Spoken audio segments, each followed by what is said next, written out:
بسم اللہ الرحمن الرحیم۔ السلام علیکم جی، میرا نام ہے سلمان علی اور اس وقت میں موجود ہوں جہلم میں انجینئر محمد علی مرزا کی اکیڈمی میں، اور ہمارے ساتھ موجود ہیں انجینئر محمد علی مرزا جو کہ کسی بھی تعارف کے محتاج نہیں، بنا وقت کو ضائع کیے کرتے ہیں سوال جواب کے سلسلے کا آغاز۔ السلام علیکم علی بھائی۔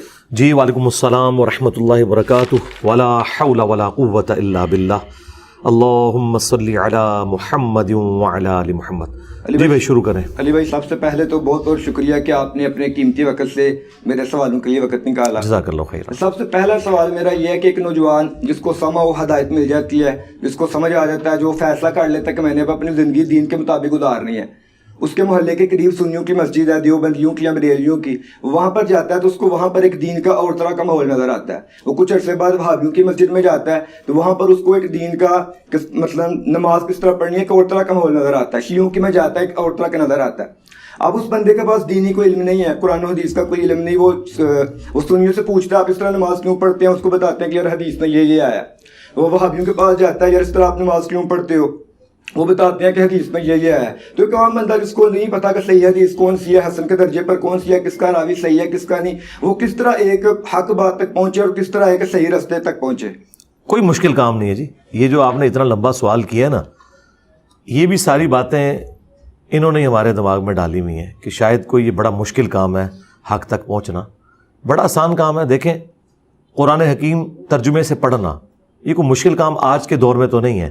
وہ جس مکتب فکر کی مسجد کے محلے میں پیدا ہوا یا جس گھر میں پیدا ہوا، وہ اسی فرقے کا ترجمہ پڑھ لے، اس سے یہ پتہ چل جائے گا کہ قرآن میں یہ لکھا ہوا ہے اور ہماری مسجد کے امام صاحب تو بالکل الٹ بتا رہے ہیں۔ مثلا بنیادی عقیدہ توحید، ایاک نعبد و ایاک نستعین، اس کے بعد کوئی گنجائش نہیں ہے۔ یہ آپ آیت کسی غیر مسلم کے سامنے بھی گورے کے سامنے رکھیں نا، وہ اس میں سے بزرگوں کا پکارنا کبھی نہیں نکالے گا۔ وہ کہے گا قرآن نے تو ہمیں یہی بتایا کہ ہم نے عبادت بھی اللہ کی کرنی ہے اور دعا بھی اللہ ہی سے مانگنی ہے، اور یہاں مدد سے مراد دعا مانگنا ہے۔ ایک تو وہ ظاہری اسباب ہیں، وہ تو قرآن میں ہے کہ آپ نے ایک دوسرے کی مدد کرنی ہے، وَتَعَاوَنُوا عَلَى الْبِرِّ وَالتَّقْوَى وَلَا تَعَاوَنُوا عَلَى الْإِثْمِ وَالْعُدْوَانِ۔ لیکن ایک ہے کہ غائب میں دعا کے لیے پکارنا، وہ صرف اللہ کے ساتھ خاص ہے۔ تو میرا خیال ہے یہ جب توحید کا ٹیسٹ وہ دیکھے گا نا، تو اسے خود ہی اکثر فرقے نظر آئے گا کہ قرآن کے خلاف جا رہے ہیں، اور سب سے بڑی بات وہ اپنے ترجموں کی روشنی میں جا رہے ہیں اس کے خلاف۔ اب اس کے بعد وہ بحث کسی سے نہ کرے، وہ جب کسی عالم سے یا کسی امام مسجد سے بات کرے گا تو اسے 2 منٹ میں اندازہ ہو جائے گا کہ یہ بغیر دلیل کے بات کر رہا ہے۔ یہ کہنا کہ وہ بھی یہ کہتے ہیں، بھائی اس طرح کہنے سے کچھ بھی نہیں ہو جاتا۔ دنیا میں ایسے معاملات نہیں چلتے کہ کسی کے کہنے پہ یا آواز اونچی ہو جائے۔ مثلا میں کہتا ہوں کہ جی یہ ٹیبل جو ہے وہ 3 فٹ چوڑا ہے، آپ کہتے ہیں نہیں یہ 3 کلومیٹر ہے۔ ایک تو یہ ہے کہ جس کی لمبی داڑھی ہے، جس کی آواز اونچی ہے، اس کی بات مان لی جائے۔ دوسرا طریقہ ہے کہ آپ یہاں پہ رکھیں ایک میئرنگ ٹیپ اور اسے ماپ لیں۔ تو قرآن و سنت میئرنگ ٹیپ ہے اسلام کی، اس کے مطابق چلیں۔ تو یہ بات تو لوگ کرتے ہیں کہ جی ان کے پاس بھی حدیثیں ہیں، جی ان کے پاس بھی آیتیں ہیں، کوئی کسی کے پاس کچھ بھی نہیں ہے سوائے اس کے کہ جو حق کے اوپر چل رہا ہے۔ وہ جب آپ کو دکھائیں گے آپ کو پتہ چل جائے گا۔ باقی جو آپ نے ضعیف اور صحیح کی بات کی، دیکھیں اہل سنت وہ ہیں جو قرآن کے بعد سب سے افضل کتابیں بخاری مسلم کو مانتے ہیں۔ بخاری مسلم کی صحت کے اوپر امت کا اتفاق ہے اہل سنت کا۔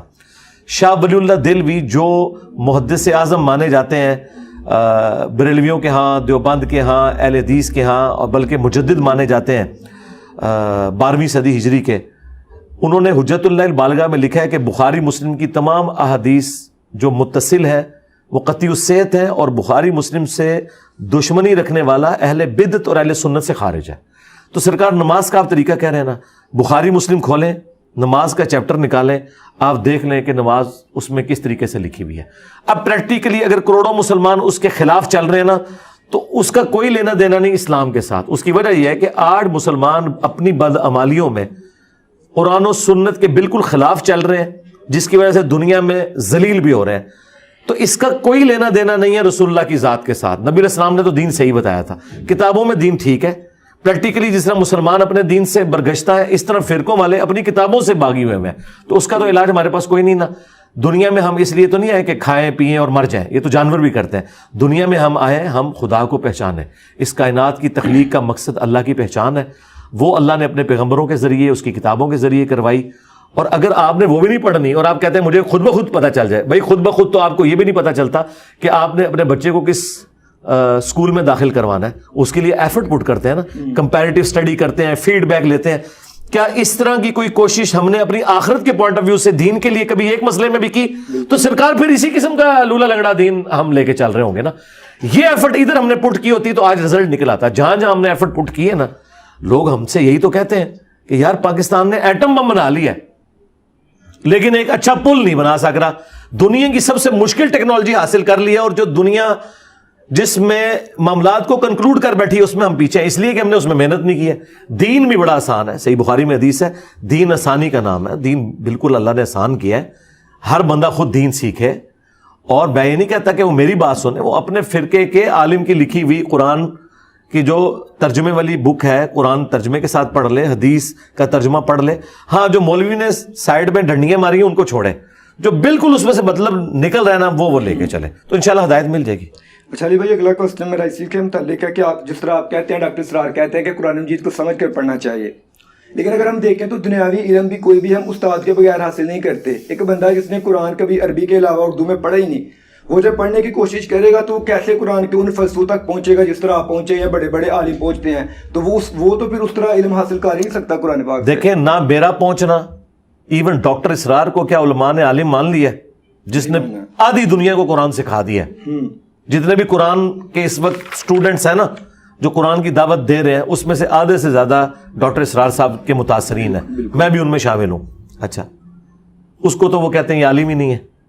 تو اس کا مطلب یہ ہے کہ مولویوں کا گیئر لگا ہوا ہے الٹا. ہم نے اس کا سلوشن دے دیا ہے. ہم نے کب یہ کہا ہے کہ آپ نے خود سے قرآن کا ترجمہ کرنا ہے؟ ہم نے کبھی یہ بھی نہیں کہا کہ آپ عربی سیکھ کے خود ترجمہ کریں. اس کی وجہ یہ کہ آپ عربی سیکھ کے بھی ترجمہ کریں گے نا, وہ یہ کہیں گے کہ آپ کو کیا احمد بریلوی سے زیادہ عربی آتی ہے؟ آپ کہیں گے نہیں, تو انہوں نے آپ کا ترجمہ تو ماننا ہی نہیں ہے. تو ہم نے آپ کا یہ سارے کا سارا جو معاملہ ہے نا, اس کو ختم کر کے ہم ڈائریکٹ آپ کو احمد بریلوی صاحب سے اگر قرآن پڑھوا دیں تو بات ختم ہوگی نا. یعنی ہم کب کہہ رہے ہیں کہ آپ ہم سے قرآن پڑھیں یا آپ خود عربی سے ترجمہ کریں؟ ہم کہہ رہے ہیں نہیں, آپ اعلیٰ حضرت احمد بریلوی صاحب جو فوت ہو چکے ہیں 1921 میں, آپ ان سے قرآن پڑھیں, ان کی قبر پہ جا کے نہیں. وہ ترجمہ جو آپ کو تھما گے آپ کی زبان کے اندر, کیونکہ آپ کتنی بھی عربی سیکھ لیں ان سے اچھی تو نہیں عربی جانتے بقول ان کے. اگر آپ دیوبندی ہیں تو آپ اشرف تھانوی صاحب کا ترجمہ پڑھ لیں, آپ ان سے زیادہ عربی تو نہیں جانتے. تو آپ ویل انوینٹ نہ کریں, ویل انوینٹ ہوا ہے. صحابہ کرام کے ساتھ بھی یہی تھا, انہیں ترجمہ کروانا نہیں پڑا, ان کی زبان میں تھا. تو قرآن بھی جب اردو میں احمد بریلوی نے کر دیا یا اشرف تھانوی نے کر دیا تو ان سے زیادہ کوئی عربی جانتا نہیں ہے. انہوں نے آپٹیمل ترجمہ کیا ہے جو ایک بندے کی ریکوائرمنٹ تھی. ہم نے کبھی نہیں کہا کہ آپ علماء سے نہ پوچھیں, ہم یہ کہتے ہیں علماء سے پوچھیں یہ لکھا کہاں ہوا ہے, اپنے ترجمے سے ہی دکھا دو. یہ تو قرآن میں بالکل واضح ہے. سورہ توبہ میں اللہ تعالیٰ نے فرمایا بالکل اینڈ پہ جا کے, یہ نہیں ہو سکتا کہ ہر شخص ہی جا کے علم دین حاصل کرے, چاہیے یہ کہ ہر قبیلے میں سے چند لوگ اٹھیں جو علم دین حاصل کریں اور لوگوں کو سکھائیں. تو ہم بھی یہی کہتے ہیں چند لوگ ہی اٹھیں گے. بھائی اگر یہ ہر بندہ ہوتا تو یہ امت مل کے ایک ڈاکٹر اسرار اور پیدا کر دیتی, ایک احمد دیداد اور پیدا کر دیتی, ایک مودودی اور بنا دیتی. تو وہ تو گاڈ گفٹڈ لوگ ہیں جن کو اللہ تعالیٰ نے یہ صلاحیتیں دی ہیں. سب لوگ نہیں ایسے ہوں گے, چند لوگ ہوں گے وہ سکھائیں گے, باقی لوگوں نے سیکھنا ہے. ہاں یہ ان کا رائٹ ہے کہ وہ پوچھیں گے کہاں لکھا ہوا ہے, ٹھیک ہے, اس کو آپ نے فالو کرنا ہے ٹیکسٹ کو. ٹھیک ہے. اچھا اگلا میرا جی صاحب جو کوشچن ہے وہ یونیورسٹیز کے متعلق ہے کہ جس طرح یونیورسٹیز میں یہاں ہمارے یہاں کو ایجوکیشن ہے تو ینگ لڑکے ینگ فیمیل ٹیچر سے پڑھتے ہیں اور وہاں پر کوئی اس طرح کے پردے کا انتظام نہیں ہوتا. تو ایسی صورتحال میں جو نوجوان بندہ جو دین پر چلنا چاہتا ہے وہ چاہ کر بھی نہیں چل پاتا, کہیں نہ کہیں آ کر معاملہ خراب ہو جاتے ہیں. تو یہاں پر کس طرح اپنے آپ کو بچایا جا سکتا ہے اور ٹھیک کیا جا سکتا ہے؟ بچانے کا حل صرف یہ ہے کہ آپ نے اپنی نظروں کی حفاظت کرنی ہے, اور تو کوئی سولوشن نہیں ہے. باقی تو اگر میں پرائم منسٹر ہوں یا پالیسی میکر ہوں تو میں تو کو ایجوکیشن کو ہی ختم کر دوں. اور دیکھیں ابھی ہمارے جیلم شہر کے اندر بھی جو اے پی سی کالج ہے, پہلے وہ لڑکوں لڑکیوں کا اکٹھا تھا کچھ سال پہلے, مجبوراً اب ان کو بھی ارادہ کرنا پڑا کیونکہ لوگ پھر اپنے بچے داخل نہیں کرواتے تھے. وہ کہتے تھے ماحول ایسا ہو گیا, تو اب بالکل سکون ہو گیا. تو اب دنیا لرن کر رہی ہے یہ چیزیں. پاکستان میں بھی اب جس طرح فاطمہ جناح میڈیکل کالج ہے وہ پیورلی لڑکیوں کا, یہ ہونا چاہیے. اب جہاں آپ پھنس گئے ہوئے ہیں اور اب آپ کے پاس کوئی اور چارہ نہیں ہے, تو آخری حل تو بھائی نگاہوں کی حفاظت ہے. اس کے علاوہ میرے پاس کوئی سولوشن نہیں ہے. یہ گورنمنٹ کے کرنے کے کام ہے, ہم تو صرف سجیسٹ کر سکتے ہیں. ہاں آنکھوں کی حفاظت آپ کر سکتے ہیں, وہ آپ حد الامکان کریں اور اپنے معاملات کو آگے لے کے چلیں. اور باقی اتنا بھی کوئی آسان نہیں ہوتا. یہ نہیں ہے کہ جو آپ کو فیمیل ٹیچر پڑھانے کے لیے آئی ہوئی ہے تو وہ جتنے بھی اس کے اسٹوڈنٹ ہیں ان کے ساتھ وہ فری ہو جائے گی. نہیں, ایسے نہیں ہوتا.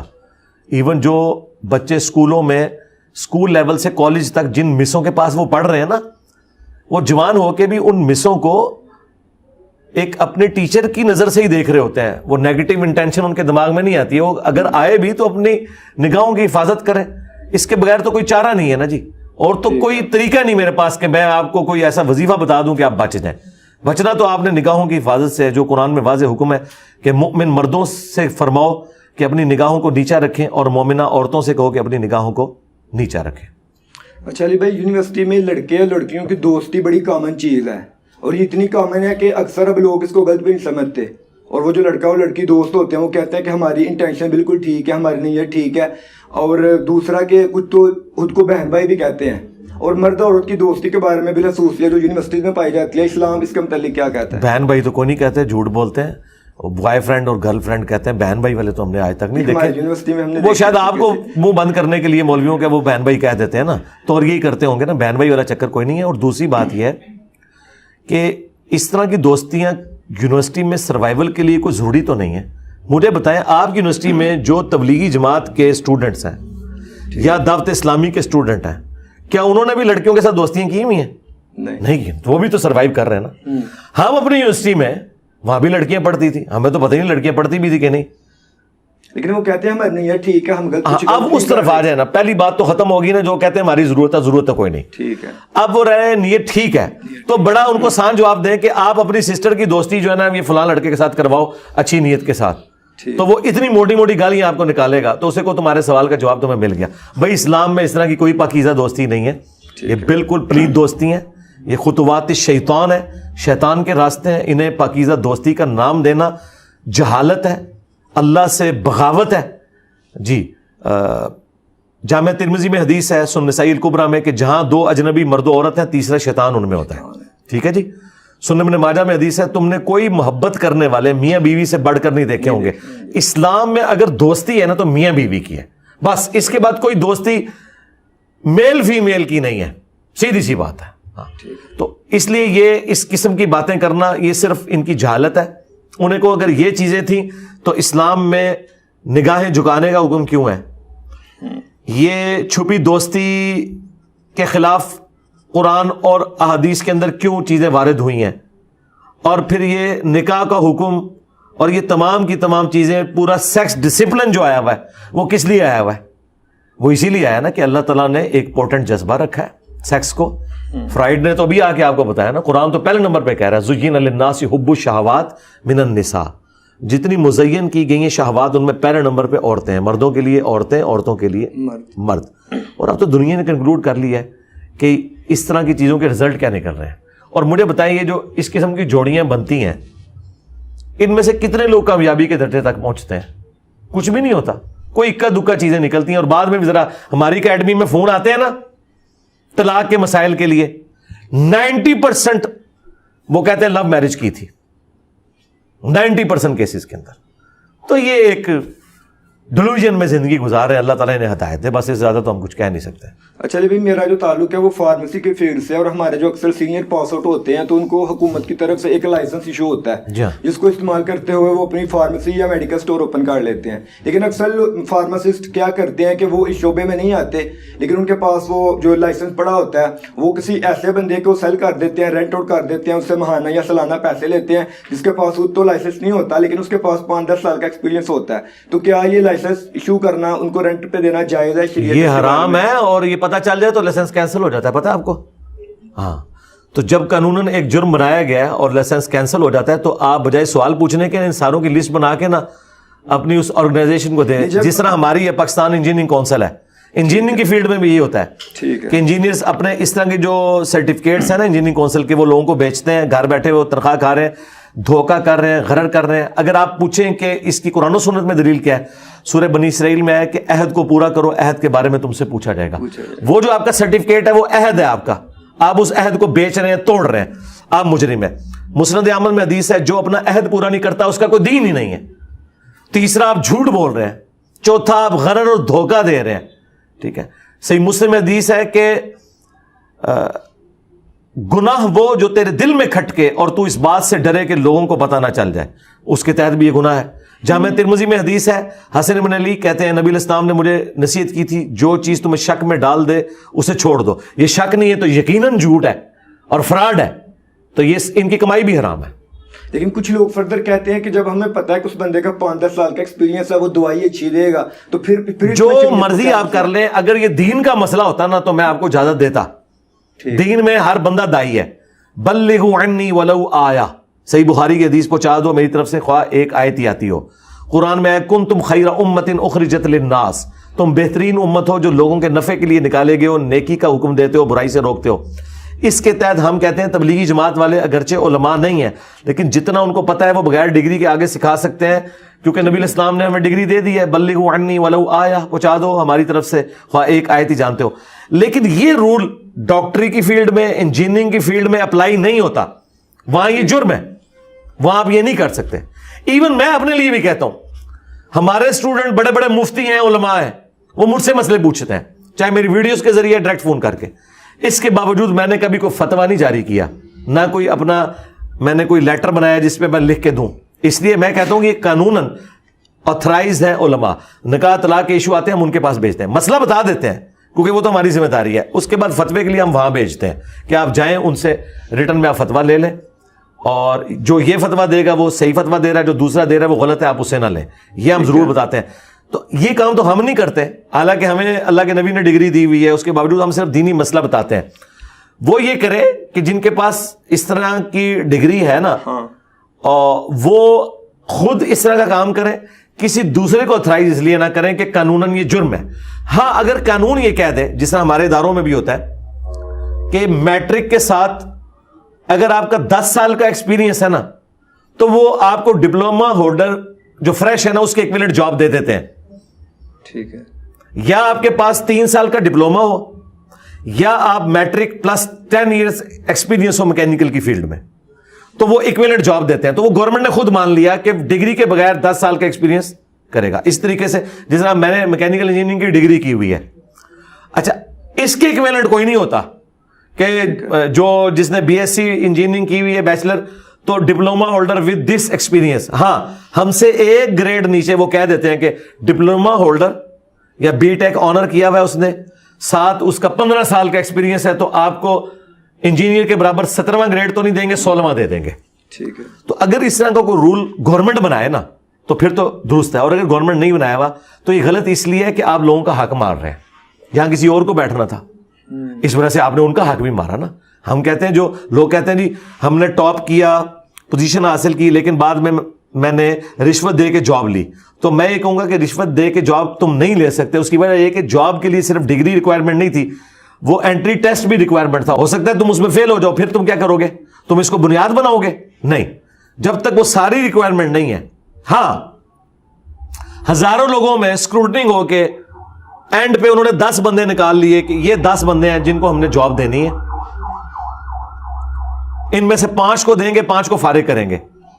اب آپ کو پتا ہے کہ ان میں سے 5 وہ لگیں گے جو رشوت دیں گے، تو اب آپ کوالیفائی کر چکے ہیں، صرف رشوت نہ دینے کی وجہ سے آپ فارغ ہو رہے ہیں، یہاں آپ رشوت لگا لیں اپنے جائز کام کے لیے، کیونکہ اب وہ میرٹ نہیں، میرٹ یہاں تک ہی تھا، اس کے بعد آپ کو ریکوائرمنٹ ہے۔ اور لیکن اس کو بھی حرام سمجھتے ہوئے جو سورہ النحل میں آیا، سورۃ البقرہ میں، سورۃ المائدہ میں، سورۃ الانعام میں، کہ تمہارے لیے حرام کیا گیا بہتا ہوا لہو، مردار خنزیر کا گوشت، اور وہ جس کے ذبح کے اوپر غیر اللہ کا نام لیا جائے، یعنی اللہ کا نام نہ لیا جائے، مگر اگر کیٹاسٹروفک کنڈیشن ہو جائے، اضطراری کنڈیشن آ جائے، دل میں بغاوت نہ ہو، سرکشی نہ ہو، اللہ کی حد توڑنے کی نیت نہ ہو، تو اتنا لے سکتے ہو کہ جان بچ جائے، اس کیٹیگری میں پھر یہ فال کرے گا۔ ٹھیک ہے۔ اچھا علی بھائی، اگلا کوشچن ہے کہ جس طرح کچھ علماء کرام کہتے ہیں، آپ کا بھی پوائنٹ آف ویو ہے کہ یوٹیوب سے ارننگ جائز نہیں ہے، حرام ہے، لیکن کچھ علماء کرام وہ بھی بڑے نامور لوگوں کو سنتے ہیں، وہ کہتے ہیں کہ یوٹیوب ایڈ سے جو ارننگ ہوتی ہے وہ حلال ہے۔ ایک ایسا نوجوان اب ٹھیک ہے جس کو دینی اتنا علم نہیں ہے، وہ کس کی بات سنے، کس کو فالو کرے؟ میرا حال کسی کی سننے کی ضرورت ہی نہیں ہے، اس کو خود ہی پتا ہے۔ مجھے بتائیں اس وقت پلانٹ ارتھ پہ کون سا مسلمان نوجوان ہے جو یہ کہتا ہے کہ اپنے گھر میں بے پردہ عورتوں کا ڈانس دکھا کر اس کی کمائی حلال ہے؟ یہ کون سا مفتی ہے جس نے یہ فتویٰ دیا ہے؟ کوئی بھی نہیں دیتا۔ وہی چیز جب ویڈیو ایڈ میں آتی ہے تو وہ کہتا ہے حلال ہے، تو آپ کا دماغ نہیں کام کرتا کہ اس مفتی سے پوچھو کہ یہ جو بے پردہ عورت ناچتی ہوئی سامنے آ گئی ہے، یہ تمہارے گھر میں جا کے ناچے اور اس کے اوپر تمہیں $1 ملے تو کہے گا حرام. اچھا وہ تمہاری ویڈیو سے پہلے، اور ویڈیو کا عنوان ہو بے حیائی کا فتنہ، اور آگے یہ بے حیائی کھل جائے. ایسا ہوتا ہے جی ایسے ہی ہوتا ہے نا. تو دیکھ لینا جی لوگ ان کی عزت کر رہے ہیں کیا. دوسرا، جس مفتی کی آپ بات کر رہے ہیں اسی فرقے کے سب سے بڑے مفتی نے، جس کو وہ حضرت تقی عثمانی کہتا ہے، ان تو فتویٰ دیا کہ حرام ہے. اور میں نے جو فتوے کی بات کی ہے نا، وہ میں نے ویڈیو ایڈز کی بات کی ہے. ویڈیو ایڈز کی جے پی جی. میں نے مطلقاً کبھی یوٹیوب کی کمائی کو حرام نہیں کہا، نہ یہ میرا موقف ہے کہ مطلقاً کمائی حرام ہے، ایسا نہیں. میں ویڈیو ایڈز کی بات کرتا ہوں. ظاہر ہے کہ میں، اگر آپ کے پاس کی کوئی جسٹیفیکیشن موجود ہے تو آپ مجھے بتا دیں کہ ہاں. اب آپ وہ کہتے ہیں ہم اسکروٹنی کریں گے. او بھائی اسکروٹنی کیا کرو گے؟ صابن کا اشتہار تو حلال اشتہار ہے نا. بالکل. تو صابن میں وہ کسی مرد کو منہ دھوتے ہوئے دکھاتے ہیں یا عورت کو؟ تو مجھے بتائیں اب میں آپ کو کیسے کہہ دوں؟ یہ اسی طریقے سے میں اسی مفتی سے کہوں کہ تیرے گھر میں ایک عورت پبلک کو بال کھول کے منہ دھو کے دکھائے اور اس کے عوض تجھے ہر دفعہ منہ دھونے کا $1 ملے، اوکے گا جی توبہ کدھر مروان لگے منو، یہی کہے گا نا. تو یہ تو تیری ویڈیوز میں ہو رہا ہے. تو انجینئر صاحب اگر ہم اسی اصول کو دیکھیں تو جو ہم صابن گھروں میں استعمال کرتے ہیں، شیمپو کرتے ہیں، ان پر بھی تو ایسے ہی نامحرم عورتوں کی تصویریں بنی ہوئی ہیں نا. یہ بات الگ ہے، تصویریں بنی ہوئی ہیں نا. ان تصویروں کی آپ نمائش کر کے کوئی پیسے تو نہیں کما رہے، آپ نے تو صابن پیسے دے کے خریدا ہے اور آپ نے قیمت دی صابن کی. صابن آپ کی بیسک نیڈ تھی، ساتھ انہوں نے تصویر آپ کو فالتو میں تھما دی، انہوں نے تھمائی آپ کو، آپ نے اس تصویر کے پیسے نہیں دیے، صابن کے دیے. ہاں اگر آپ تصویریں خریدنے جا رہے ہیں وہ حرام ہے، وہ جو ساتھ انہوں نے لگایا وہ پھاڑ کے پھینک دیں. یہ تو بالکل ڈفرینٹ چیز ہے، دو مختلف. یہ پتہ کیا مثال ہے؟ یہ اسی طریقے سے ہے کہ انجینئر صاحب جب ہم گندگی کے ڈھیر کے پاس سے گزرتے ہیں تو آٹومیٹکلی کچھ بیکٹیریاز ہمارے سانس کے ذریعے اندر چلے جاتے ہیں. لہٰذا میں نے نیت کی ہے کہ آئندہ سے میرے امرود میں جب بھی کیڑا نکلے گا میں ڈائریکٹ کھا لیا کروں گا. یہ کوئی مانے گا اس بات کو؟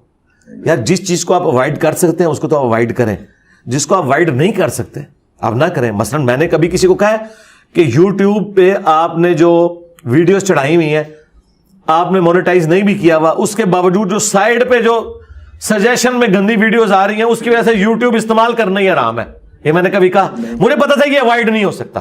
تو ادھر میں کہہ رہا ہوں نا کہ یہ ہمارے اختیار میں نہیں، لیکن جو میرے اختیار میں ہے ٹھیک ہے وہ تو میں پھر کروں گا. کل کو خدا نہ خواستہ یوٹیوب یہ پابندی لگا دے کہ یوٹیوب پہ کوئی ویڈیو اپلوڈ ہی نہیں کر سکتا جب تک کہ ویڈیو ایڈ نہ چلے، ٹھیک ہے، تو پھر میں قطعاً نہیں کہوں گا کہ یوٹیوب جو ہے وہ استعمال کرنا حرام ہے. اس وجہ سے میں کہوں گا نہیں یہ دعوت کا موڈ ہے، رہ گی یہ غلطی، اس کا وبال ان کے اوپر ہوگا، لیکن کمائی پھر بھی میں حلال نہیں کہوں گا. یہ ذہن میں رکھیے گا، کمائی حرام ہوگی. پھر میں آپ کو وہی کہوں گا کہ جس طرح جی پی ایف فنڈ کے ساتھ جو زبردستی کا سود لگ جاتا ہے اس کو علیحدہ کریں اور اوریجنل پرنسپل اماؤنٹ اپنے پاس رکھیں اور باقی بغیر ثواب کی نیت کے آپ دے دیں. تو میں آپ سے یہ کہوں گا کہ وہ جو آپ نے حرام کی کمائی ہے آپ کی، وہ بغیر ثواب کی نیت کے کسی مولوی کو دے دیں یار. چلو اچھا، تھوڑے دن پہلے عمران خان صاحب گرفتار ہوئے تو ان کی جو ٹیم کے یا ان کے جو پارٹی کے کارکنان ہیں وہ پروٹیسٹ کرنے کے لیے نکلے. اب اس دوران کچھ نوجوان اپنی زندگی کی بازی ہار گئے اور سب کو وہ کہا جا رہا ہے جی یہ لوگ شہید ہیں، انہوں نے جہاد کرتے ہوئے اپنی جانیں دی ہیں. تو کیا یہ لوگ شہید ہیں؟ کس کے خلاف جہاد کیا؟ کافروں کے؟ پتہ نہیں اب کس کے. نہیں آپ بتائیں نا، دیکھیں آپ سوال کر رہے ہیں نا تو آپ کو سوال پورا پتا ہونا چاہیے. یعنی وہ نوجوان جو شہید ہوئے ہیں وہ کافروں کے خلاف لڑتے ہوئے میدان جنگ میں شہید ہوئے ہیں. کہتے ہیں، میں نے ایک ویڈیو دیکھی تھی کسی پی ٹی آئی کارکنان کی، اس نے کہا تھا کہ اس وقت عمران خان کو نبی کا درجہ حاصل ہے اور جو اس کے ساتھ دے رہے ہیں کارکنان وہ صحابہ ہیں آج کے دور کے، اور یہ یزیدیوں کے خلاف لڑ رہے ہیں. نہیں ایک منٹ ادھر ہی رک جائیں. بات یہ ہے کہ پہلی بات ہے کہ اس طرح کی ساری باتوں کا خان صاحب سے لینا دینا اس وقت ہوگا جب خان صاحب اسے انڈورس کریں. بالکل ٹھیک ہے، تو یہ تو پہلے کلیئر کریں. وہ جو ایک بچے کو کسی عورت نے پڑھا کے وہ کھڑا کیا اور کہا کہ جی سب سے خوش نصیب والدین جو ہیں وہ حضرت عبداللہ اور سیدہ آمنہ ہیں علیہم السلام، اور اس کے بعد عمران خان صاحب کے ماں باپ ہیں. اب یہ کسی بچے کو کسی نے پڑھایا اور اس وقت وہاں اسٹیج پہ بھی کھڑے ہوئے مولوی داڑھیوں والے لوگ جو اپنے آپ کو دیندار کہتے ہیں وہ بڑے خوش ہو رہے تھے. بعد میں ان کو پتا چلا یہ تو بڑا کام ڈال گیا. میں دیکھیں کتنے عرصے سے کہہ رہا ہوں خدا کے لیے آپ اپنے مذہبی پیشواؤں کا درجہ ان سیاسی لیڈرز کو نہ دیں، ان کا مذہب سے کوئی لینا دینا نہیں ہے. یہ نہیں میں کہہ رہا یہ کافر ہے، میں کہہ رہا ہوں انہیں مذہب کی الف بے بھی نہیں پتا، ان کو دین کا کچھ پتہ ہی نہیں ہے، اور جن کو آپ نے دینی پیشوا بنایا ہوا ہے. اور اس میں کوئی خان صاحب کو سنگل آؤٹ نہیں کر رہا، میں خان صاحب کے مخالفین کو بھی کہہ رہا ہوں کہ ان کا مذہب سے کوئی لینا دینا نہیں ہے. یہ صرف مسلمان ہیں، بس انہیں مسلمان ٹریٹ کریں. باقی اگر آپ سمجھتے ہیں کوئی یہ دینی پیشوا ہے یا ماشاءاللہ کوئی دین کی بہت بڑی خدمت کر رہے ہیں, چھوڑ دیں. بخاری میں حدیث ہے, اگر تو بے حیا ہے تو جو مرضی کر. کیا ان سارے لوگوں کے جلسوں میں بے حیائی نہیں ہوتی ہے؟ تو پھر کیا دین رہ گیا پیچھے؟ اور ایون اپنے سامنے سب کچھ کروا رہے ہوتے ہیں. تو اور یہی لوگ پھر انٹرویوز میں کہہ رہے ہوتے ہیں بے حیائی سب سے بڑا فتنہ ہے, کسی ایک جگہ کھڑے ہو. اب آپ آ جائیں, یہ جو بچے اس طریقے سے شہید ہوئے یا پولیس والے شہید ہوئے, ان کا معاملہ آپ اللہ کے سپرد کریں. آخرت میں دنیا میں آپ بیٹھ کے کسی کو شہادت کی ڈگری یا کسی کو حرام موت مرنے کی ڈگری نہ دیں. مسلمان تھے, کسی کو تعویل کی غلطی لگی, اللہ تعالیٰ اس کے معاملے کو دیکھے گا. بہرحال میرا موقف یہ ہے کہ کسی مسلمان کا مسلمان کو قتل کرنا اس طریقے سے یہ بالکل حرام ہے. یہ کوئی وجوہات نہیں ہے کہ بندہ اس طرح کے پروٹیسٹ کرتا ہوا مر جائے. یہ کون سا پروٹیسٹ ہے کہ جس میں آپ باقی لوگوں کی زندگی کو ونریبل کر رہے ہیں, آپ لوگوں کے گھروں کو آگ لگا رہے ہیں. آپ بلکہ جب ٹی ایل پی کا دھرنا ہوا تھا اس وقت خان صاحب جب پرائم منسٹر تھے, ان کی تقریر لگا کے دیکھ لینا, وہی میرا جواب ہے. ظاہر ہے خان صاحب نے اس میں کیا کہا تھا کہ اس طرح ملک چل سکتے ہیں کہ جتھے اٹھ کے جو ہے وہ پرائم منسٹر کو دھمکیاں دیں, آرمی چیف کو دھمکیاں دیں. اب خان صاحب کس کس کو دھمکیاں دے رہے ہیں؟ چیف جسٹس کو چھوڑ کے دنیا کے ہر بندے کو دھمکی دے رہے ہیں جو ان کا مخالف ہے. ٹھیک ہے نا.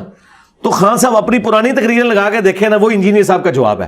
کیونکہ میں نے جواب دیا تو یہ لوگ کہیں گے یہ انجینئر صاحب بول رہے ہیں. میں کہتا ہوں نہیں, جو خان صاحب اس زمانے میں بول رہے تھے ٹی ایل پی کے دھرنوں کے بارے میں, وہی ان کے دھرنوں کے بارے میں ہم بھی بولیں گے کہ یہ کوئی طریقہ نہیں ہے. اور اینڈ رزلٹ آپ نے دیکھ نہیں لیا, کیا نکلا ہے اس میں سے مجھے بتائیں. آپ یہ سمجھ رہے ہیں کہ عمران خان صاحب آزاد ہو گئے. سرکار پروٹیکٹیو بیل ہے, میں جوڈیشری کو جانتا ہوں, یہ پروٹیکٹیو بیل ہے, یہ جب ایکسپائر ہوگی پھر خان صاحب گرفتار ہو جائیں گے. یہ وہ ضمانت نہیں جو پرماننٹ ضمانت ہے. آج نہیں تو کل انہوں نے بڑا لیڈر بننا ہے جیل میں جا کے.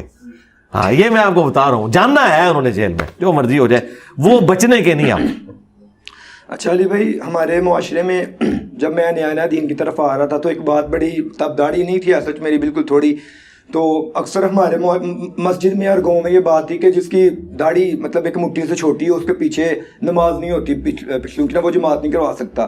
تو اس کے بارے میں اسلام میں کوئی ایسی بات ہے؟ یہ اعلیٰ حضرت کا فتویٰ ہے. ٹھیک ہے, نہ تو یہ قرآن ہے نہ حدیث ہے. انہیں بتائیں کس حدیث میں لکھا ہوا ہے. تو حدیث تو ایک ہے, مسلم شریف میں امامت کی 4 شرائط آئی ہیں. نمبر 1, جس کے پاس قرآن کا علم ہو. نمبر 2, اگر قرآن کے علم میں برابر ہے تو سنت کا علم. نمبر 3, اگر سنت میں بھی برابر ہے تو جس نے پہلے ہجرت کی, یعنی جو دین میں سینئر ہے. ٹھیک ہے. اور نمبر 4, اگر اس میں بھی برابر ہے پھر عمر میں جو زیادہ ہے. لیکن عمر والی بات چوتھے نمبر پہ ہے. عمر کم ہے, دین میں سینئر ہے, تو اس کا پہلا حق ہے. ٹھیک ہے, ٹھیک ہے. پلس جسے قرآن زیادہ آتا ہے, اگر کوئی الف با تا کو اے بے تے پڑھ رہا ہے اور داڑھی اس کی ناف سے بھی نیچے جا رہی ہے, وہ اہل نہیں ہے امامت کا. داڑھی تو کسی جگہ ہے ہی نہیں ہے. ہاں وہ پتہ کیا کہیں گے, وہ کہیں گے کہ جی دیکھیں قرآن کا علم سے مراد ہے کہ اس پہ عمل بھی کر رہا ہوں. بالکل ٹھیک ہے, تو قرآن میں تو لکھا ہے لعنت اللہ علی الکاذبین, اور مولوی سارے جھوٹے ہیں. ہمارے نزدیک تو علماء جو جھوٹا دین بیان کر رہے ہیں ممبروں سے, قرآن کی روح سے وہ لعنتی ہو گئے ہیں جھوٹ بولنے کی وجہ سے. تو وہ تو پہلا ٹیسٹ بھی پاس نہیں کر رہے. داڑھی تو بعد میں آئے گی نا. مجھے بتائیں جھوٹ بولنا بڑا گناہ ہے یا داڑھی منڈانا بڑا گناہ ہے؟ جھوٹ بولنا. جھوٹ نہیں بول رہے, جھوٹا دین نہیں بیان کر رہے, مرضی کے فتوے نہیں دے رہے, پھر بھی ہم ان کے پیچھے نمازیں پڑھ رہے ہیں نا. تو مہربانی کریں, ہم اگر آپ کے پیچھے پڑھ رہے ہیں نا تو بغیر داڑھی والوں کے پیچھے بھی. اور یہ مسئلہ صرف عجم کا ہے. سعودی عرب میں آپ چلے جائیں, عرب جتنے ملک ہیں نا, آج تک نہ انہوں نے داڑھی کسی کی دیکھی ہے. وہاں کوئی کرائٹیریا ہی نہیں داڑھی. وہ بڑی داڑھی والے بھی ہوں گے نا, کسی کو پکڑ کے آگے کر دیں گے. اچھا عربیوں کی یہ خوبی ہے, وہ مسلح پہ نہیں چڑھتے. جس طرح یہاں مسلح چھوڑتے نہیں نا, وہ مسلح پہ چڑھتے نہیں. پوری کوشش الگ. یہاں عرب عجم کی وہ جو تفریق ہے وہ آج بھی ہے, وہ اپنے آپ کو سپیریئر سمجھتے ہیں. لیکن میں بتاؤں اتنا ریگارڈ کرتے ہیں. آپ ایئرپورٹ پہ ہوں, عربی ہوں گے نا 10, ایک اجمی کھڑا ہے نا, وہ اس کہیں گے ہاں جی ہاں جی تو بڑا, چاہے اس کی داڑھی ہے نہیں ہے نہیں. اور اس طریقے سے وہاں اگر عربی کٹھے میں ہوئے نا, جیسے لوگ وضو کر کے آئیں گے نا, ایک خود بخود ہی مسلح پہ چڑھے اللہ اکبر, دوسرے نے نہ اس کی داڑھی دیکھنی نہ شکل دیکھنی. یہ سارے مسئلے آپ کے انڈیا پاکستان بنگلہ دیش کے ہیں. یہ نہ قرآن و حدیث کا مسئلہ ہے اور نہ اس کا کوئی اس معاملے سے لینا دینا ہے. یہ انہوں نے خود بنائے ہوئے مسئلے. میں جب 2020 میں غامدی صاحب سے ملاقات کے لیے گیا تو وہاں ہم نے زور کی نماز پڑھی تو میں نے غامدی صاحب سے عرض کی کہ میں نے کہا آپ جماعت کروائیں, اور میں نے ساتھ کہا میری آپ کے پیچھے ہو جائے گی. یعنی انہیں تھا کہ یہ بھی ذرا ہارڈ لائنر قسم کا, پگڑی اور داڑھی, وہ تو ان کی جو حصے مزہ ہے نا وہ زیادہ ہے. مجھے کہنے لگے انجینئر صاحب آپ کی تو میرے پیچھے ہو جائے گی لیکن میری آپ کے آگے نہیں ہوگی. ٹھیک ہے, اور یہ انہوں نے مزاح کے طور پہ کہا کہ وہ بیسیکلی باقی لوگوں کو سنا رہے تھے کہ بھئی اگر میں کراؤں گا چلو یہ تو پڑھ لے گا ایسے سمجھا, باقی کہہ رہے کہ یہ دیکھو ایک انہوں آگے کر دیتا ہے.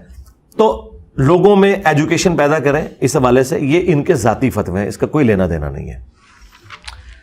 علی بھائی, اسلام شاعری کے بارے میں کیا کہتا ہے؟ ہمارے معاشرے میں اکثر ایسے مطلب شاعر حضرات ملتے ہیں جن کو بڑا اپریشیٹ بھی کیا جاتا ہے, لیکن وہ صرف عشق مجازی پر لکھتے ہیں, صرف اپنے محبوب کے بارے میں ساری زندگی لکھتے ہیں, اپنا ٹائم دیتے ہیں, وقت دیتے ہیں, اور ہمارے معاشرے میں ان کو بڑا اپریشیٹ بھی کیا جاتا ہے. تو اسلام اس بارے میں کیا کہتا ہے؟ دیکھیں, اگر شاعری کے اندر جھوٹ نہیں ہے نا تو وہ شاعری آپ کر سکتے ہیں. سب سے بہتر تو یہ ہے کہ عشق حقیقی پہ ہو, نعت کی شاعری ہو. وہ تو بخاری مسلم میں موجود ہے, حضرت حسان ابن ثابت نعت لکھتے بھی تھے, پڑھتے بھی تھے.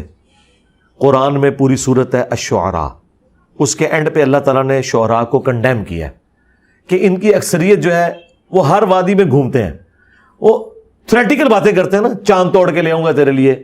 چاند کہاں سے توڑ کے لانا ہے بھائی تم نے, یہ اس طرح کی. تو اس کو اللہ تعالیٰ نے کہا کہ بس یہ تھیوریٹیکل باتیں کرتے ہیں, لیکن ساتھ ہی اللہ تعالیٰ نے فرمایا کہ جو ایمان لے آئیں, نیک عمل کریں, ان کو استثناء حاصل ہے. یعنی اگر اچھی شاعری ہے, جس طرح ڈاکٹر اقبال نے کی ہے, فیض احمد فیض کی شاعری مجھے بہت پسند ہے, ہم بھی دیکھیں گے, بڑی اچھی انقلابی شاعری ہے جس سے کوئی معاشرے میں کوئی بہتری آ رہی ہے. اس طرح کی شاعری, یہ حقیقت بات ہے کہ شاعری جو ہے وہ جادو کا سا اثر رکھتی ہے. نبی الاسلام کی زبان پہ فی البدی جو رجز جاری ہوا ہے, انا النبی لا کذب انا ابن عبد المطلب, کیسا جوڑا ہے, میں نبی ہوں اس میں کوئی شک نہیں, میں عبد المطلب کا بیٹا ہوں. اور آپ رجز پڑھتے ہوئے غزوہ حنین میں آگے چلے گئے. بخاری مسلم میں حدیث موجود ہے. بخاری مسلم میں ایک صحابی کہتے ہیں میں نبی الاسلام کے پیچھے سواری پہ سوار تھا, آپ نے مجھے کہا شعر سناؤ, کہتے ہیں میں نے 1 سنایا, 2, 100 شعر کہتے ہیں میں نے ایک مجلس میں سنائے, لیکن وہ سارے دنیا کی بے ثباتی پہ, توحید پہ تھے, کسی عرب شاعر کے تھے. وہ عشقیہ شاعری نہیں تھی, اس طرح کی شاعری. عشقیہ شاعری بھی اگر کوئی کرتا ہے تو بیوی کے ساتھ کرے نا, وہ تو بیوی کے ساتھ جو عشق ہے وہ عشق مجازی نہیں ہے, وہ عشق حقیقی ہے. یہ وہ عشق ہے جو حقیقی والا ہے, ٹھیک ہے نا جی, وہ والا عشق حقیقی کرے. ملی ترانے, یہ شاعری اچھی ہے. ڈاکٹر اقبال کی شاعری میں کئی چیزیں قرآن کے فلسفے کے اعتبار سے کمال ہے, شکوہ جواب شکوہ کمال ہے. تو اس طرح کی جو چیزیں ہیں, لب پہ آتی ہے دعا بن کے تمنا میری, اس طرح کی شاعری ہو تو درست ہے. باقی جو شاعری ہے جس طرح کی یہ اوٹ پٹانگ قسم کی شاعری جس میں شرکی الفاظ ہیں, آپ دیکھیں انڈیا کے کئی گانے ہیں جن میں بالکل صراحتاً شرک ہے, کفر ہے.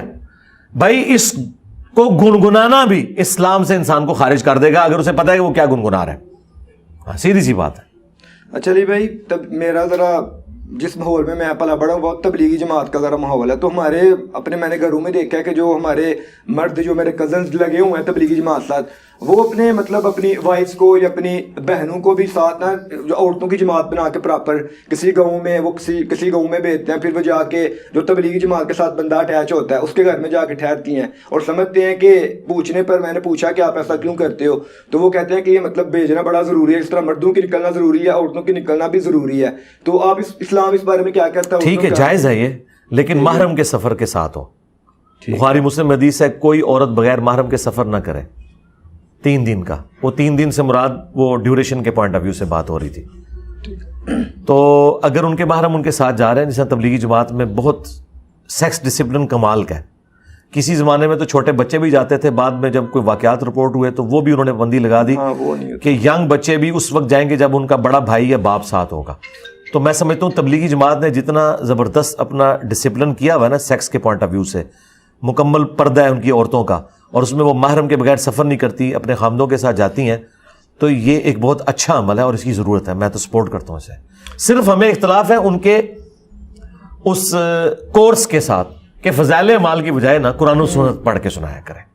لیکن وہ کہتے ہیں فضائل اعمال کے اندر بھی حدیثیں پڑھتے ہیں نا. حدیثیں تو نہیں, وہ ساتھ واقعات بھی تو پڑھتے ہیں نا کہ ایک سید صاحب 12 دن تک بغیر وضو کے, یعنی ایک ہی وضو سے ساری نمازیں پڑھتے تھے. یہ کہانیاں نہ پڑھیں. اور فضائل صدقات وہ تو ہے ہی سارے کے سارا فراڈ ہے. اساطیر الاولین وہ بھی جھوٹے. ہاں فضائل اعمال میں تو پھر بھی کوئی قرآن و حدیث موجود ہے, فضائل صدقات نیری کہانیاں نے, وہ صوفیوں کی کتاب ہے.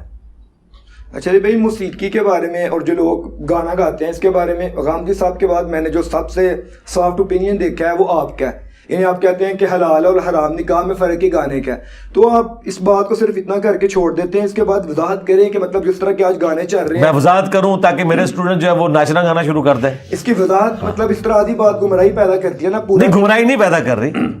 گمراہی تب پیدا کرے گی جب میں وضاحت میں آگے چلتا جاؤں گا. جب میں کہہ رہا ہوں نا صرف گانے کی بات, اور میں آگے کہتا ہوں مرد مردوں میں گائیں, عورتیں عورتوں میں, اس کی ویڈیو نہ بنے, بے حیائی نہ ہو, اور شادی کے موقع پہ, خوشی کے موقع پہ گانا جس میں شرکی الفاظ نہ ہو, وہ تو بخاری مسلم سے ثابت ہے. ٹھیک ہے, اور گانا ایک اناؤنسمنٹ کا ذریعہ ہے. اب اس کے بعد میں نے آپ کو یہ تو نہیں کہنا کہ آپ جو پاپ سنگرز ہیں ان کو منگوا کے شادیوں کے اوپر اور آپ ان سے بےہودہ گانے اور مرد و عورت کا اختلاط کروائیں, تو اس کو تو میں حرام سمجھتا ہوں. نہیں, لیکن ایک بندہ ایسا جس کا بھی اتنا ظرف نہیں ہے دینی معاملے میں, وہ بس اتنی بات سنتا ہے کہ حلال اور حرام نکاح میں فرق آنے کا ہے, تو وہ دوسری طرف چل پڑے. یار اس میں میرا کوئی قصور نہیں. اس کی وجہ یہ ہے کہ یہ تو آپ یوں کہہ رہے ہیں کہ اگر کوئی بندہ حدیث پڑھ لے کہ قبروں پہ جاؤ تاکہ آخرت کی یاد آئے, اور اس کے بعد قبروں سے مانگنا شروع کر دے, تو رسول اللہ کو کوئی بلیم کر سکتا ہے اس حوالے سے؟ بس جتنا میں کہہ رہا ہوں نا اتنا ہی کریں نا. اگر میں نے کہیں اس کو اس طرح ایکسپلور کیا ہے, آپ پتہ مجھ سے کیا چاہ رہے ہیں؟ آپ یہ چاہ رہے ہیں کہ علی بھائی آپ نے یہ تو بتایا ہے کہ اچھے لڑکے اور لڑکی کی یہ خوبیاں ہیں, آپ رشتہ بھی علی بھائی آپ ہی ڈھونڈ کے دیں, یعنی وہ گانے والا بھی آپ ہی ارینج کریں. تو بھائی یہ میں نے نہیں کرنا, میں نے کہا کہ آپ آپس میں کریں, اور اس کے لیے آپ عورتوں سے رابطہ کریں نا. ڈھولکیاں جو گھر میں رکھی جاتی ہیں وہ عورتیں جو گانے والی ہوتی ہیں اسی محلے کی ہوتی ہیں. میں نے کب آپ کو کہا کہ آپ کسی یعنی کوئی اس طرح کی سٹار کو بلا لیں اپنے گھر میں, یہ تو کام ہی نہ کریں آپ, کیونکہ وہاں اگر آپ لڑکیوں میں سے بلا لیں گے تو لڑکے پہلے وہاں پہنچے ہوں گے اس کو دیکھنے کے لیے. ہاں, تو وہ تو میں کبھی بھی نہیں کہہ رہا, میں انڈیویجول لیول کے اوپر بات کر رہا ہوں. نہ یہ کوئی اتنا اہم ہے کہ میں اس کو اتنا گلیمرائز کر کے پیش کروں کہ مطلب باقاعدہ لوگ ادھر ہے کہ جی اکیڈمی میں کوئی گانے کی ٹریننگ دی جا رہی ہے, یہاں میں تبلے رکھ لیں گے, اس طرح کی چیزیں تو نہیں ہے نا. میں نے بس اتنا جتنی ضرورت کے تحت ہے, اور میں نے یہ کہا تھا کہ جو میوزک ہے نا, جس طرح ہماری اسلامی فلموں کے پیچھے انہوں نے لگایا ہوا ہے, عمر سیریز کے پیچھے ہے, تو وہ ریپریزنٹ کرتا ہے ان تمام حالات کو جو وہ فلما رہے ہوتے ہیں. تو اس طرح کا جو بیک گراؤنڈ میوزک ہے اس میں تو کوئی بے حیائی نہیں, نہ آپ کوئی عورت کی آواز آ رہی ہے اس میں, نہ مرد کی آ رہی ہے, جسٹ وہ ایک پریزنٹ کیا ہے انہوں نے سوز و گداز کو. آپ دیکھیں کس طریقے سے آپ کو زمانے میں پہنچا دیا. تو اس طرح کے جو میوزک ہیں تو ان کے بارے میں نے بات کی تھی. میں نے قطعاً یہ بات نہیں کی ہے کہ آپ جو ہے وہ اس قسم کے بےہودہ قسم کے گانے سننا شروع کر دیں, یا انڈیا کے گانے. اور اللہ کے فضل سے میرے کہنے پہ کسی نے گانے شروع نہیں کیے سننے, پہلے سنتے تھے. ہاں, جو پہلے سن رہے ہیں میرے کاٹے ہمیں فٹ ہو رہے ہیں. مجھے بتائیں میں 1000 لیکچر بھی فضائل کے سنا دوں تو یہ بھی بابا جی سامنے بیٹھے انہوں نے گانے لگا کے بیٹھ جانا ہے؟ کبھی بھی نہیں کسی نے لگانے. انہوں نے کہنا ہے کہ جی وہ بلکہ الٹا انہوں نے مجھے کہنا یہ غلط کہہ رہا ہے, یا یہ کہیں گے نا یہ ٹھیک کہہ رہا ہے, تب بھی وہ کہیں گے اس کا مطلب یہ نہیں ہے, وہ مطلب وہی سمجھیں گے جو میں کہنا چاہ رہا ہوں. میں اس لیے کہہ رہا ہوں کہ سب سے بڑا علماء نے دھوکہ یہ کیا ہے, ہم سے پہلے کیوں نہیں یہ بخاری کی حدیث بتائی کسی نے کہ عائشہ گانے والی ساتھ بھیجو, انصار کے لوگ گانے کو شادی کے موقع پہ پسند کرتے ہیں. جب میں نے یہ بات کی, یہ کہتے ہیں میوزک حرام ہے, وہ چھڑ دو میوزک تو بعد ہی چاہو نا, پہلے یہ بتاؤ یہ حدیث کیوں نہیں تم نے بتائی. تم نے ترمذی ابن ماجہ کی حدیث کیوں نہیں بتائی کہ حلال اور حرام نکاح میں فرق گانے کا ہے, گانے کے ذریعے اناؤنسمنٹ کر کے آپ نے نکاح کو حلال کرنا, یعنی نکاح چھپا کے نہیں, کیونکہ مولوی اکثر دوسرا نکاح چھپا کے کرتے ہیں.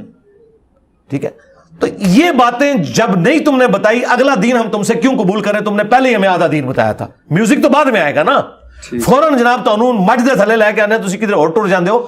پہلے آؤ گانے ہوتے کہ گانے کے فضائل پہ جو حدیثیں تھی, شاعری جو نبی الاسلام نے خود سنی, 100 سے زیادہ شعر بخاری مسلم میں ایک مجلس میں سنے, تم نے کیوں نہیں شاعری کو پروموٹ کیا, ہمیشہ کنڈیم کیوں کیا؟ اور یہ بھی میں آپ کو بتاؤں, اگر ڈاکٹر اقبال نہ ہوتا تو مولویہ نے کہتے تقریر شعر بھی نہیں سیجے پڑھنا. آج آپ ڈاکٹر اقبال کی اگر شاعری نکال دیں تو پیچھے تو ان کے پلے کچھ بھی نہیں ہے. نعت اشعار تو صرف نعت خاں پڑھتے ہیں, مولوی کہاں سے شعر پڑھتا ہے؟ مولوی کیا پڑھتا ہے کہ محمد سے وفا تو نے تو ہم تیرے ہیں, حالانکہ وہ سب سے بڑا بے وفائی کرنے والا خود ہوتا ہے. وفا اس نے کوئی نہیں کی ہوئی, ٹھیک ہے, اس نے اپنے بابوں کے ساتھ وفا کی ہوئی ہے. تو یہ شاعری کا بھی جو رواج ہے وہ ڈاکٹر اقبال کی وجہ سے. اور جب یہ شکوہ لکھا ڈاکٹر اقبال نے, جواب شکوہ لکھا, اس وقت تو مولوی سے کافر کہہ رہے تھے. آج مولوی جو ہے وہ شکوہ جواب شکوہ کے بغیر سٹارٹ نہیں ہوتے ہیں. تو یہ آپ فرق دیکھیں نا, اس زمانے میں ان کا ایٹیچیوڈ کیا تھا, آج انہوں نے گود لیا ہوا ہے. وہ اگلے دن ایک صحافی نے بڑی اچھی بات کی تھی کہ جتنے بڑے لوگ آئے ہیں نا, اپنی زندگی میں انہیں تکلیفیں اٹھانی پڑتی ہیں, جب مر جاتے ہیں لوگ انہیں گود لے لیتے ہیں. امام بخاری نے الٹیمیٹلی یہاں تک دعا کی کہ اللہ کوئی خیر باقی نہیں تو مجھے اٹھا لے. آج پوری دنیا میں کہتا ہوں صحابہ کرام کے بعد اگر کوئی شخص ایز اے پرسنالٹی جانا جاتا ہے نا تو امام بخاری ہیں. کسی تابعی کو بھی لوگ اتنا نہیں جانتے.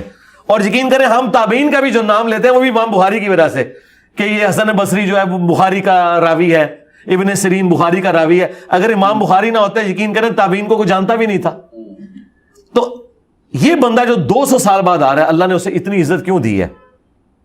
تو آپ تو سوچ رہے ہوں گے کہ زندگی میں تو یہ جہاں جاتے ہوں گے تو بڑے بڑے مجمع ہوں گے. بھائی جہاں جاتے تھے لوگ کہتے تھے سرکار ادھر نہیں جانا, تسی گمراہ ہو, تسی انجینئر دی ویڈیوز دیکھتے ہو, آج دور ادھر ہی رہو. آج مودودی صاحب جب تک زندہ تھے علماء کی تکلیف اٹھائیں, ٹھیک ہے. جب آئین بنانے کی باری آئی کتنی مشکل جو چیزیں تھی, تو یہ سارے مولوی پھر مودودی صاحب کے قدموں میں بیٹھے ہوئے تھے کہ سرکار آپ ہمیں گائیڈ کریں کہ اس مسئلے میں اسلام کیا کہتا ہے, ٹھیک ہے. بلکہ میں آپ کو بتاؤں, ایک بھائی بتانے لگے ہمیں, سینئر ہے وہ کہتے ہیں میرا اپنا واقعہ ہے کہ ایک پٹھان عالم دین تھے بغیر نام لیے مودودی صاحب کے زمانے میں. تو ایک کوئی مسئلہ انہیں درپیش ہوا, بڑے بڑے علماء کے پاس گئے, وہ فقہ کا کوئی مسئلہ تھا. تو کسی کو وہ جواب نہیں آ رہا تھا. تو کہتے ہیں اینڈ پہ نا میں نے انہیں مشورہ دیا کہ مودودی صاحب کے پاس چلے جائیں. ان کے پتا ہے, جب اتنے مولویوں نہیں پتا. کہتے خیر میرے کہنے پہ وہ چلے گئے. کہتے ہم اندر جا کے بیٹھے, سلام کیا, تو مسئلہ سامنے رکھا.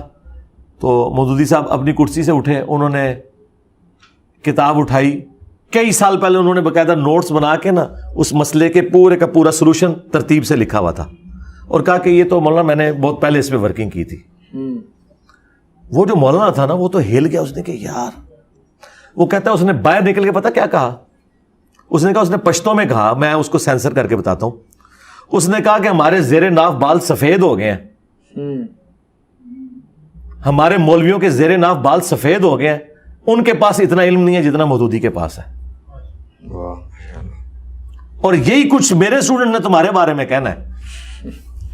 اچھا علی بھائی, حدیث میں اندر آتا ہے کہ مومن کو جب کوئی بھی اس پر آزمائش آتی ہے, کوئی تکلیف پہنچتی ہے اس پر, تو اس کا کوئی نہ کوئی گناہ معاف ہو جاتا ہے. لیکن جو نابالغ معصوم مسلمان بچے ہوتے ہیں, کسی کو کوئی پیٹ کے درد کی وجہ سے مر جاتا ہے, کسی کی ٹانگ ٹوٹ گئی, تو ان کو پھر اللہ تعالیٰ سزا دے کر مطلب کیوں؟ سزا نہیں ہے, وہ بیسیکلی ان پہ جو آزمائش ہے نا ان کے ماں باپ کے لیے ایک تکلیف ہے نا. لیکن ماں باپ پر تو ہے, لیکن بچہ بھی تو بیئر کر رہا ہے نا, بچے کا پھر کیا؟ تو وہ اللہ کی ول ہے نا جی, اللہ کو تو کوئی نہیں پوچھ سکتا.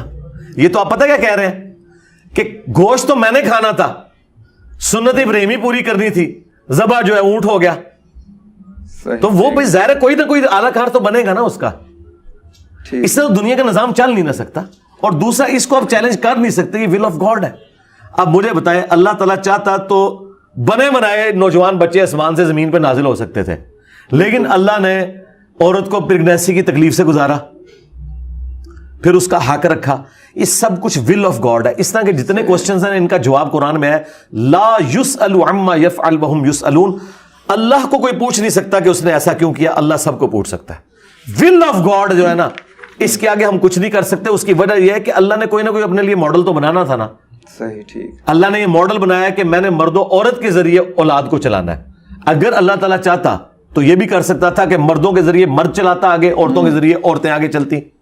اب آپ کہیں گے نہیں یہ کیوں ہوا, انصاف تو یہ ہے کہ ایک دفعہ عورت پریگنینسی کی تکلیف کاٹے, دوسری دفعہ مرد کاٹے, یہ بھی کرو.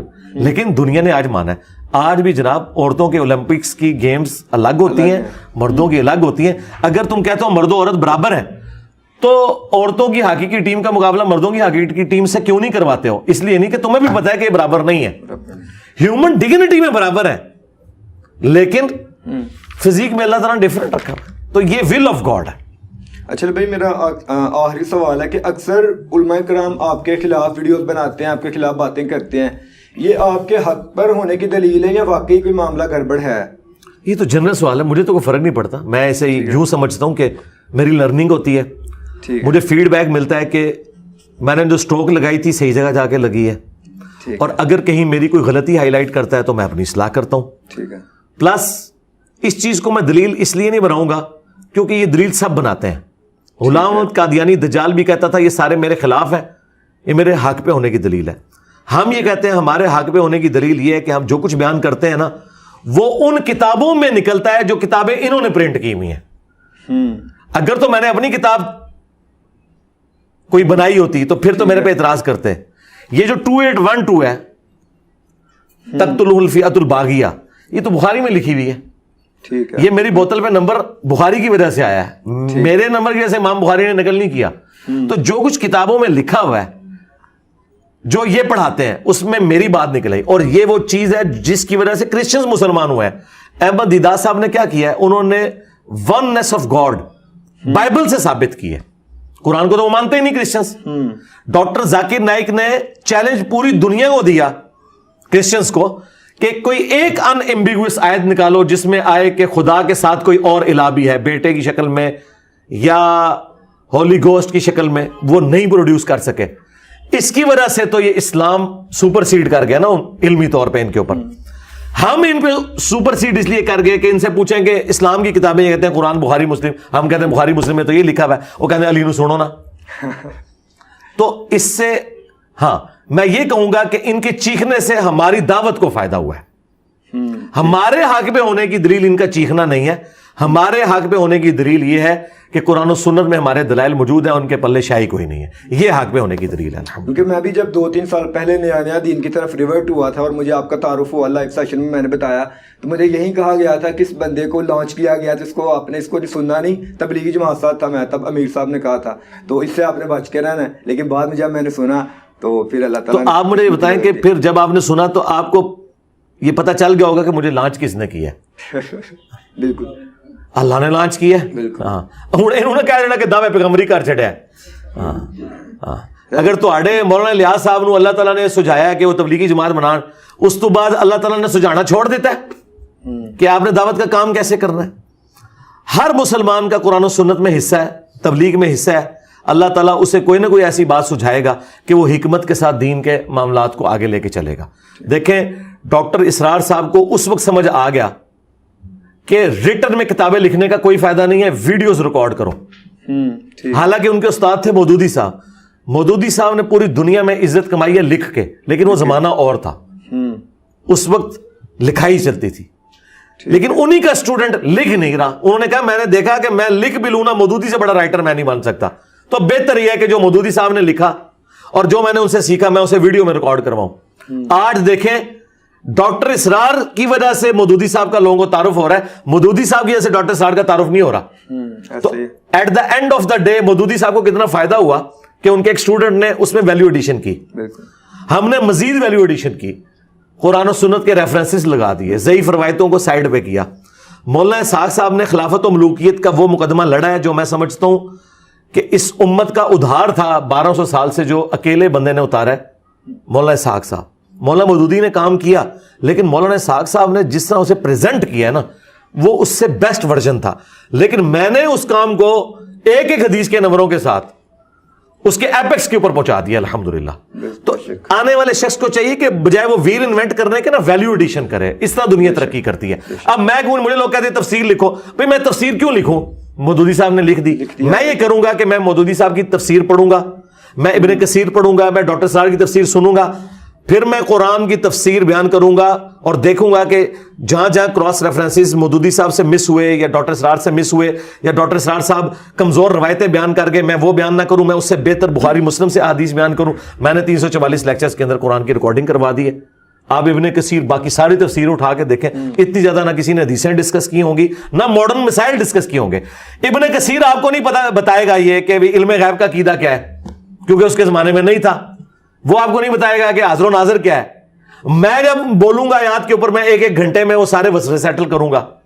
میں آج کے دور کا انسان ہوں نا, تو میرے بعد بھی آنے والے جب نئے مسئلے پیدا ہوں گے تو اللہ تعالیٰ نئے بندے اٹھا دے گا اپنے.